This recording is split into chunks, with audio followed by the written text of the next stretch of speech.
Hello student, welcome to our channel RSD online classes. इस class में हम आपको छत्तीसगढ़ माध्यमिक शिक्षा मंडल द्वारा दिए गए असाइनमेंट्स और पाक्षिक मूल्यांकन में जो असाइनमेंट दिए जाते हैं उनके आंसर्स जो है वो हम आपके साथ शेयर करते हैं। और इसी कड़ी में मैं आज आपको छत्तीसगढ़ माध्यमिक शिक्षा मंडल रायपुर शैक्षणिक सत्र 2021-22 माह सितंबर के असाइनमेंट कक्षा 12वीं, ठीक है, विषय है इसका जीव विज्ञान, असाइनमेंट नंबर 2, ये आपके साथ आप शेयर कर रही हूँ। ठीक है, इसमें पूर्णांक दिए गए हैं 20। तो पहला प्रश्न कहता है कि यौन संचरित रोग से आप क्या समझते हैं, किन्हीं दो यौन संचरित रोगों का वर्णन कीजिए। ठीक है, यौन संचरित रोग जिसको बोलते हैं हम STD, ठीक है, जिसे रति रोग भी कहा जाता है। ठीक है, ये है सेक्सुअल ट्रांसमिटेड डिजीज़, क्योंकि यह बीमारियां सामान्यतः लैंगिक संपर्क में आने से फैलती हैं। ठीक है, इसलिए यह रोग जो है यौन संपर्क के माध्यम से एक व्यक्ति से दूसरे व्यक्ति में पारित होता है, ट्रांसफ़र होता है। और इसके बहुत सारे उदाहरण हो सकते हैं, जिसमें आपको दो ही पूछा गया है। जैसे इसके उदाहरण हैं सुजाक जिसे कहते हैं गोनोरिया, जाइंटाइल हर्प, ट्राइक्रोमोनिज़मसिस, उपदंश और एड्स। ठीक है, प्रमुख यौन संचरित रोग जो है उसमें पहला है आपका एड्स। एड्स एक विशिष्ट लाइलाज बीमारी है जिसका फुल फॉर्म होता है एक्वायर्ड इम्यूनो डिफिशियंसी सिंड्रोम। ठीक है, जिसे अर्जित प्रतिरक्षक कमी संचरण भी कहते हैं। हिंदी में इसको अर्जित प्रतिरक्षक कमी संचरण भी कहा जाता है। यह रोग ह्यूमन इम्यूनो डिफिशियंसी विषाणु जिसको बोलते हैं हम HIV, ठीक है, H से होता है ह्यूमन और I से होता है इम्यूनो। ठीक है, डिफिशियंसी, इम्यूनो डिफिशियंसी मतलब इम्यूनिटी की कमी होना। ठीक है, और V से है यहाँ पर वायरस। ठीक, इसके द्वारा ये उत्पन्न होता है। इसमें क्या क्या दिखाई देता है, इसके लक्षण क्या क्या है। इस अवस्था में शरीर में प्राकृतिक प्रतिरक्षण व्यवस्था जो है वो नष्ट हो जाती है और शरीर के विभिन्न रोगजनक संक्रमण होने लगते हैं।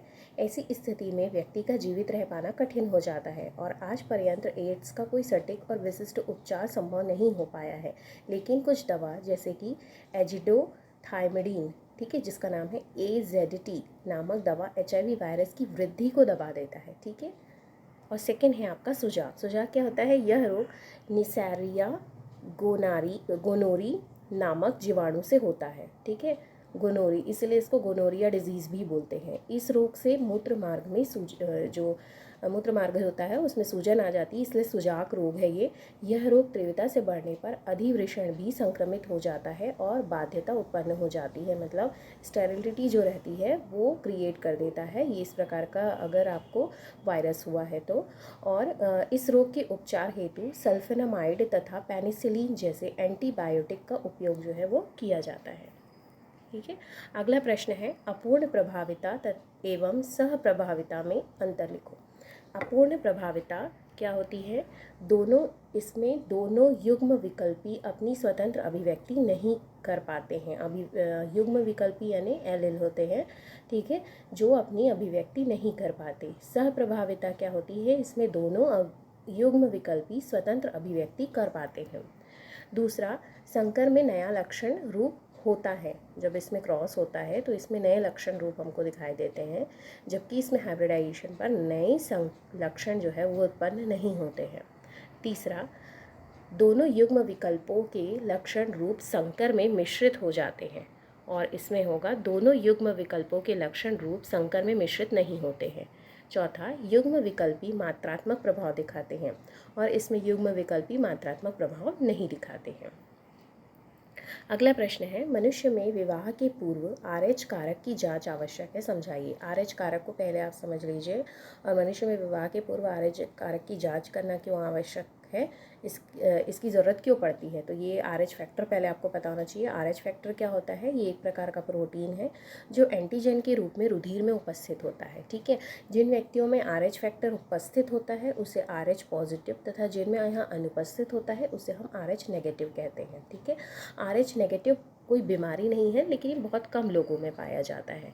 किंतु यदि RH पॉजिटिव वाले व्यक्ति की शादी, अब ये आपको टेस्ट कराना इसलिए ज़रूरी है कि अब ऐसा होता है कि यदि पॉजिटिव वाले व्यक्ति जो होते हैं उनकी शादी यदि नेगेटिव वाले व्यक्ति के साथ हो जाती है, ठीक है, तो उस केस में गर्भाधारण जो होता है वो बाध्य हो जाता है। ठीक है, मतलब प्रेगनेंसी जो होती है उसमें प्रॉब्लम होती है। इसके अलावा ये होता है कि अगर ऐसी पॉसिबिलिटी हुई कि गर्भधारण हुआ तो उस कंडीशन में मृत्यु है वो भी संभव होती है।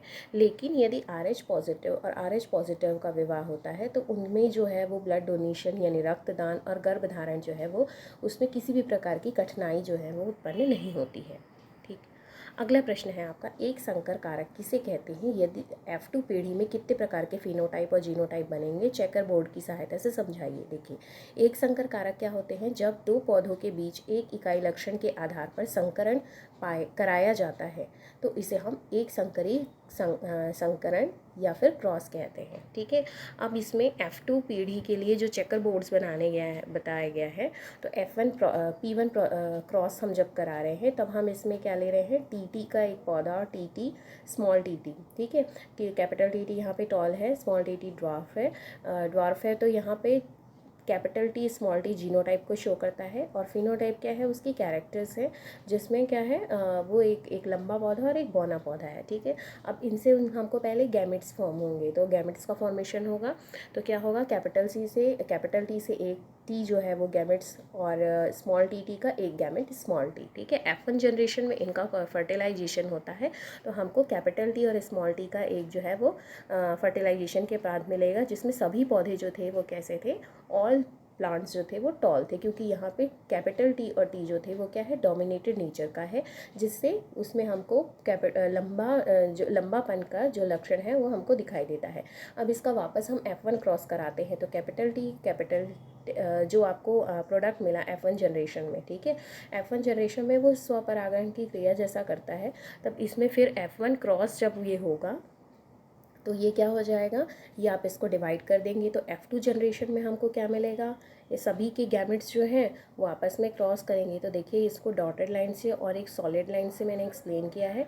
तो कैपिटल T स्मॉल t के साथ फिर कैपिटल T के साथ, फिर capital small t capital T के साथ और स्मॉल t के साथ रिएक्ट करते हैं। ठीक है, सॉरी मतलब फर्टाइल होते हैं। ठीक है, तो इस जनरेशन में हमको इसका जीनोटाइप जो रहता है और फिनोटाइप मिल जाता है।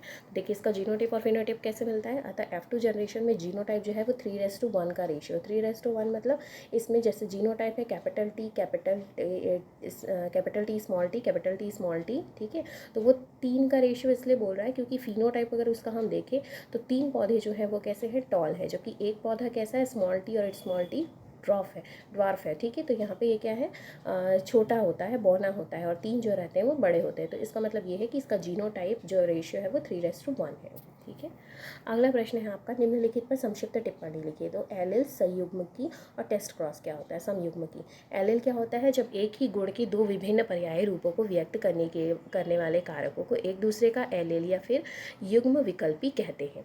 जैसे लंबेपन और बौनेपन को व्यक्त करने वाले पौधक दोनों के कारक जो है वो क्या है, कैपिटल T और स्मॉल t। ठीक है, एक दूसरे के एलिल होंगे। ठीक है, युग्म विकल्पी जो होते हैं जिसमें अलग अलग कैरेक्टरिस्टिक जो है वो अलग अलग जो है वो प्रदर्शित करता है। ठीक है, वो उसका युग्म का विकल्प जो रहता है, जैसे लंबे पौधे के लिए कैपिटल T जो रहेगा वो रिस्पॉन्सिबल है और बौनेपन के लिए स्मॉल t जो है वो रिस्पॉन्सिबल होता है। सम युग्मकी क्या होते हैं, सभी जीवों में प्रत्येक लक्षण के लिए 2 जीन होते हैं। जब एक जीव के किसी लक्षण के लिए दोनों कारक यानी जीन समरूप होते हैं, ठीक है, तो उस लक्षण विशेष को हम सयुग्मजीव कहते हैं। जैसे एग्जाम्पल से समझिए इसको, जैसे कैपिटल T पौधे के लंबे कैपिटल TT, अगर कैपिटल T कहीं पे भी होगा, ठीक है, तो इसका मतलब वो होगा कि वो पौधा लंबा ही होगा। तो कैपिटल T जो है वो लंबेपन को ही डिनोट करेगा, जबकि स्मॉल t और स्मॉल t अगर इसमें कैपिटल T आ गया तो वो लंबा ही लेगा, लेकिन अगर स्मॉल t हो गया तो पौधे के बौनेपन के लिए वो क्या हो जाएंगे, सम युग्मजी हो जाते हैं। अगला है आपका टेस्ट क्रॉस, जिसको कहते हैं हम परीक्षार्थ संकरण क्या है। इसमें जो है आप नंबर चेंज कर लीजिए, ये इसी का ही आंसर है, इसका 3rd पॉइंट है। यदि F2 पीढ़ी की संतति को अप्रभावी जनक से क्रॉस कराया जाए तो संकरण का इस प्रकार का क्रॉस जो रहता है वो परीक्षण जो रहता है वो टेस्ट क्रॉस कहलाता है। जैसे इसमें फर्स्ट वही है कि आप पेरेंट जो आप संतति जो आपको मिली थी कैपिटल टी और स्मॉल टी, ठीक है, उसको स्वपरागण कराने की जो प्रक्रिया थी, ठीक है, जिससे हमको उसके गैमेट्स मिले थे F1 जनरेशन में, तो उसमें क्या होगा, तो उसे हम टेस्ट क्रॉस कहते हैं। टेस्ट क्रॉस में क्या होता है, देखिए इसमें पेरेंट्स है आपके T capital T capital T capital T capital T जो दोनों टॉल है, इसके गैमेट्स मिले capital T small T. F1 generation में जब हमने इसका क्रॉस कराया तो इसका प्रोडक्ट मिला हमको टी टी जो कि टॉल था। जब इसको हमने बैक क्रॉस कराया तो कैपिटल टी मिला, ठीक है। अब इसमें क्या हुआ कि ये दोनों ने अब ये कैपिटल टी क्या दे रहा है हमको, अभी स्मॉल टी अगर हमको फॉर्म कर रहा है तो इसके गैमेट्स का फॉर्मेशन में क्या हो जाएगा, 50-50% का हमको F2 जनरेशन में जो है वो मिलता है, जिसमें 50% टॉल और 50% जो रहते हैं वो बौने पौधे हमको मिलते हैं। तो यहाँ पे टेस्ट क्रॉस हो गया ये हमने, ठीक है। अगला आपका है गुणसूत्रों की संरचना में पाए जाने वाले विभिन्न प्रकार के परिवर्तनों का वर्णन कीजिए, ठीक है। तो गुणसूत्रों की संरचना में विभिन्न प्रकार के परिवर्तन होते हैं। मुख्य रूप से दो प्रकार के परिवर्तन इसमें देखे गए हैं, एक है संख्यात्मक परिवर्तन और दूसरा होता है रचनात्मक परिवर्तन। संख्यात्मक परिवर्तन क्या होता है, जीवों के क्रोमोसोम द्विगुणित या अगुणित अवस्था में होते हैं। क्रोमोसोम की संख्या में जो चेंजेस होता है, ठीक है, उसको हम बोलते हैं विषम युग्मिता, हेट्रोप्लॉइडी कहते हैं। ये दो प्रकार से होते हैं। पहला होता है सुगुणिता, ठीक है, जिसे यूप्लॉइडी कहा जाता है, जब क्रोमोसोम के सेट में गुणोत्तर वृद्धि होती है, ठीक है, तो इसे हम सुगुणिता कहते हैं, ठीक है। असुगुणिता क्या है, जब क्रोमोसोम की संख्या में एक या दो क्रोमोसोम जो रहते हैं वो कम हो जाते हैं, ठीक है, तो इसे हम असुगुणिता या एन्यूप्लॉइडी जो है वो कहा जाता है। यह एन्यूप्लॉइडी जो रहते हैं वो भी दो प्रकार के होते हैं, एक हाइपोप्लॉइडी और एक हाइपरप्लॉइडी। हाइपो मतलब कमी, ठीक है, जब एक या दो क्रोमोसोम जो रहते हैं वो कम हो जाते हैं, जिसकी हानि हो जाती है, जैसे टर्नर सिंड्रोम है, वो हाइपोप्लॉइडी का एग्जांपल है। इसको और फर्दर डिवाइड किया गया है, लेकिन मैं इसमें दो ही बता रही हूँ आपको। और फिर है हाइपरप्लॉइडी। हाइपरप्लॉइडी मतलब हाइपर मतलब ज़्यादा हो जाना, तो क्रोमोसोम की संख्या जो रहती है इसमें एक या दो जो रहती है वो ज़्यादा हो जाती है, जिसका एग्जाम्पल है डाउन सिंड्रोम, ठीक है।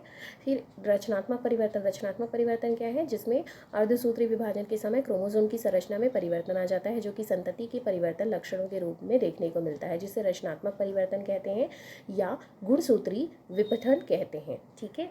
इसका प्रकार जो है वो क्या है, न्यूनता, जिसे कहते हैं हम विलोपन। विलोपन क्या होता है, विलोपन नाम से स्पष्ट है, न्यूनता भी नाम से स्पष्ट है, कमी हो जाना, ठीक है, जैसे क्रोमोसोम में किसी एक भाग की हानि हो जाना, ठीक है। उदाहरण के लिए मनुष्य के 5वें गुणसूत्र का विलोम हो जाता है, जिसे हम कैट क्राई सिंड्रोम कहते हैं। तो बच्चे जो रहते हैं जब वो पैदा होते हैं तो वो कैट की तरह क्राई करने लग जाते हैं, ठीक है। उसके बाद है आपका द्विगुणन।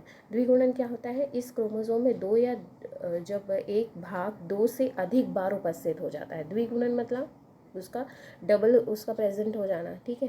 एक ही क्रोमोसोम का भाग है वो एक से ज़्यादा हमको जब दिखाई देता है तो वो कहलाता है द्विगुणन। स्थानांतरण क्या हो जाता है, जब क्रोमोसोम का एक खंड स्थानांतरित होकर दूसरे खंड के साथ जुड़ जाता है, तब इसे हम स्थानांतरण कहते हैं, ठीक है। एंड लास्ट क्या है इसमें रचनात्मक परिवर्तन का, प्रतिलोमन। प्रतिलोमन क्या है, इन्वर्शन प्रोसेस हम जिसको कहते हैं, जिसमें क्या होता है कि क्रोमोसोम का एक खंड अलग होकर के 180 डिग्री तक के घूम जाता है, और घूमने के बाद उसी क्रोमोसोम के साथ विपरीत क्रम में, ठीक है, ऑपोजिट डायरेक्शन के साथ वो क्या कर देता है, जुड़ जाता है, ठीक है। तो इस प्रतिलोमन को हम क्या कहते हैं, इसे हम प्रतिलोमन या फिर इन्वर्शन कहते हैं। तो इस प्रकार से क्रोमोसोम में नंबर्स जो रहते हैं अगर वो कम ज़्यादा हो जाते हैं तब भी क्रोमोसोम का जो है वो चेंज हो जाता है, क्रोमोसोम के स्ट्रक्चर में क्रोमोसोम की संरचना में और उसकी संख्या में जो है वो परिवर्तन जो है वो देखा जा सकता है। तो यहाँ पर आपके असाइनमेंट के आंसर्स कंप्लीट होते हैं। और अगर आप सभी को हमारा चैनल पसंद आता है तो प्लीज़ हमारे चैनल को ज़्यादा से ज़्यादा सब्सक्राइब कीजिए, हमारे चैनल को लाइक करिए और शेयर करते रहिए। अगर आपको अपने आंसर्स जो है असाइनमेंट के आंसर्स जल्द से जल्द चाहिए तो प्लीज़ हमारे चैनल को ज़्यादा से ज़्यादा सब्सक्राइब करते रहिए। तो थैंक यू सो मच।